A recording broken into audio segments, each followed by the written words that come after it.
Doctor Srivarma's wellness அனைத்து நோய்களுக்குமான ஆயுர்வேத மருத்துவம் தமிழகம் எங்கும். For appointments 99424411 and 99421166.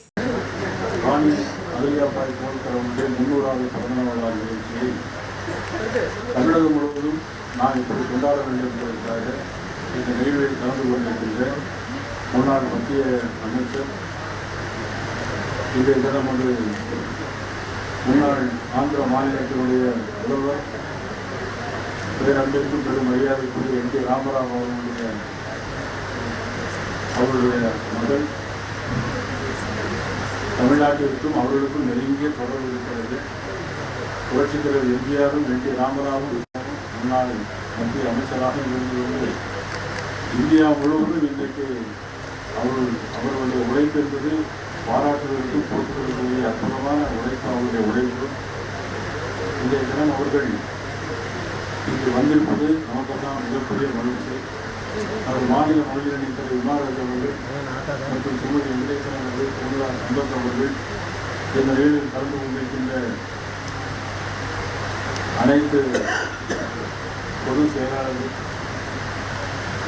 வருகை இருந்திருக்கின்றவர்கள் அனைவருக்கும் மீண்டும் எனது ஒரு வணக்கத்தை தெரிவித்துக் கொண்டு, நமது அகல்யாபாய் கோல்கர் அவர்கள் பற்றி உங்களுக்கு ஏற்கனவே நிறைய பேசியிருப்பார்கள். தமிழ்நாட்டில் வீரமங்க வேலுநாச்சியார் எப்படி சுதந்திர போராட்டத்திற்காக போராடி நமக்காக இந்த சுதந்திரத்திற்காக வித்திட்டு அவர்களைப் போல மகாராஷ்டிரா மாநிலத்தில் பிறந்தாலும் மத்திய பிரதேசம் இந்தூரில் அவர்கள் ஆட்சியில் 28 ஆண்டுகளாக அங்கு தகர்க்கப்பட்ட இந்து கோயில்கள் அனைத்தும் புறமாணிக்கம் செய்து தாழ்த்தப்பட்ட மக்களுக்காக பெரிதும் பாடுபட்ட மாபெரும் ராணி அகல்யாபாய் கோல்கர் அவர்களை நாம் நினைவு கூர்ந்த வகையில் இந்த மே 21 முதல் 1ஆம் தேதி வரையிலும் இந்த நிகழ்வை சிறப்பான முறையில் நாம் கொண்டாட வேண்டும். எல்லா கிராமங்களிலும் கொண்டாட வேண்டும்.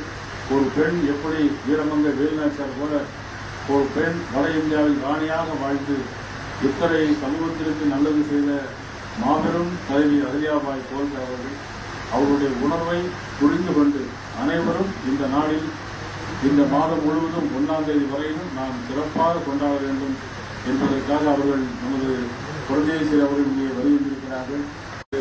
சிறப்பான முறையில் நாம் அனைவரும் கொண்டாட வேண்டும் என்று கேட்டு இந்த வாய்ப்பு நன்றி கூறிய அறிவதோடு, நமது பாரத பிரதமர் நரேந்திர மோடி அவர்கள் நமது பகல்காம் நகரிலே தாக்கப்பட்டதற்கு எப்படியெல்லாம் பதிலடி கொடுத்து உலகத்திலே தலைநிமிர்ந்து நிற்கின்ற மாபெரும் தலைவராக இன்னைக்கு நரேந்திர மோடி அவர்கள் ஒரு சாதாரண தனி மனிதன் அல்ல, 140 கோடி இந்தியர்களின் மிகச்சிறந்த சிகரமாக கோபுரமாக விளங்கிக் கொண்டிருந்த நமது பாரத நரேந்திர மோடி அவருடைய பெருமையை நாம் அனைவரும் பாராட்டுவது மட்டுமல்லாமல் தமிழகத்தில் இருக்கிற எல்லா மாவட்ட தலைநகரங்களிலும் நமது ஊர்வலம் நடத்த இருக்கிறது. தேசிய கொடி ஏந்தி அந்த மூவர்ண கொடி ஏந்தி அந்த யாத்திரா திரங்க யாத்திரை நடத்த இருக்கிறோம். நாளைக்கு சென்னையிலே அந்த யாத்திரா நடைபெற இருக்கிறது.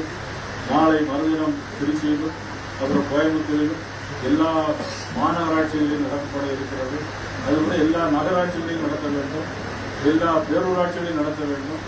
இதற்காக அனைவரும் எவ்வளவு தூரம் தேசப்பற்றோடு நாம் அனைவரும் ஊர்வலத்தில் சிறப்பான முறையில் கலந்து கொண்டு அந்த ஊர்வலத்தை அந்தந்த மாவட்ட பொறுப்பாளர்கள் ஏற்பாடு செய்ய வேண்டும். இது உணர்வு என்பது தேச உணர்வாக இருக்க வேண்டும். தமிழகத்திலே நிறைய பேர் சுதந்திரத்துக்காக போராடிய வீரர்களெல்லாம் பிறந்த நமது நாடு தமிழ்நாடு. ஆனால் அதே நேரத்தில் இன்னைக்கு மிக வருத்தமான செய்தி, நேற்று பத்திரிகையை செய்திகளை பார்க்கிறோம். அண்ணன் கோபாலசாமி அவர்களுக்கு தேச உணர்வு இருக்கிறதா என்பது எனக்கு தெரியவில்லை. அதே மாதிரி அண்ணன் பீட்டர் அல்போன்ஸ் அவர்களுக்கு தேச உணர்வு பக்தி இருக்கிறதா என்பது எனக்கு தெரியவில்லை. பேட்டி கொடுக்கும் போதெல்லாம் அவர்கள் பேசுகிறார்கள். உண்மையிலே மனது வருத்தமும் வேதனையுமாக இருக்கிறது. அவர்களெல்லாம் இந்த நாட்டிலே பிறந்தார்களா என்று சிந்தித்து பார்க்கிற அளவுக்கு அந்த தேசப்பற்றி இல்லாதவர்களாக இங்கே இருக்கிறார்கள். நமது முதலமைச்சரும் அதை கண்டுகொள்ளவில்லை, யாரையும் இதுவரையும் கைது செய்யவில்லை. ஆனால் இதே மாதிரி ஒரு நிலைமை பாகிஸ்தானிலே ஏற்படுமா? அந்த யாராவது நமது இந்தியாவை ஆதரித்து பேச முடியுமா? நிச்சயமாக முடியாது. அது இதெல்லாம் கருத்திலே கொண்டு பாரதிய ஜனதா கட்சியினுடைய தொண்டர்கள் நமக்கு இப்பொழுது கூட்டணி அமைந்திருக்கிறது.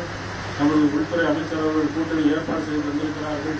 ஆக நமது வருகிற 2026 தேர்தலில் பாரதிய ஜனதா கட்சி தேசிய ஜனநாயக கூட்டணி வெற்றி பெறுவதற்கு நாம் அனைவரும் ஒருமித்து பாடுபட வேண்டும் என்று கேட்டு நமக்கு இங்கே வருகின்றிருக்கிற மாண்புமிகு காந்தமிழ் பொன்தேசி அவர்களை அனைவரும் சார்பாக வருக என நான் வரவேற்கிறேன். நன்றி, வணக்கம்.